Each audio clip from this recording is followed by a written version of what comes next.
நோய் தீர்க்கும் ஒரு மூலிகையை பற்றி நான் சொல்ல போகிறேன். இது அதனுடைய விதை, இது அதனுடைய இலைகள்.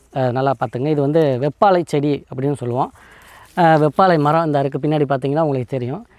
இந்த மரத்துக்கு பார்த்திங்கன்னா நிறைய நோய் தீர்க்கக்கூடிய, அதாவது உடல் உள்ள சின்ன பேருக்கு கட்டி, சோரியாசிஸ், இந்த மாதிரி உடலில் சின்னதாக தோல் நோய்கள் சம்மந்தமான அனைத்து பிரச்சனைகளையும் இந்த வெப்பாலை உங்களுக்கு நீக்கி கொடுக்கும். இதை தேங்காய் எண்ணெயில் நீங்கள் கொதிக்க வச்சு உடம்பு ஃபுல்லாக நீங்கள் தோல் நோய் உள்ள இடங்களில் நீங்கள் தடவி வந்தாலே உங்களுக்கு அந்த தோல் நோய்கள், சர்ம நோய்கள்லாம் உங்களுக்கு குணமாகும். இது எல்லாருக்கும் தெரிஞ்சது சித்த மருத்துவத்தில் உள்ளது. ஆனால் இதை வச்சு வேறு என்ன பண்ண முடியும் அப்படின்னு பார்த்தீங்கன்னா, நோய் ஸ்தம்பனம். அதாவது ஸ்தம்பனத்தில் பார்த்திங்கன்னா நிறைய விதமான ஸ்தம்பனங்கள் பண்ணலாம். அதுலேயும் மெயினாக பார்த்திங்கன்னா இப்போ இருக்க காலகட்டத்தில் மக்கள் நிறைய நோய் நொடிகள் ஏற்பட்டு மருத்துவமனைக்கு போய் லட்சக்கணக்கில் செலவழிச்சுக்கிட்டு இருக்காங்க. அந்த மாதிரி நோய்கள்லாம் உங்களுக்கு ஒரு 50% உங்களுக்கு உடனே குறைக்கக்கூடிய சக்தி படைத்தது இந்த வெப்பாலை செடி.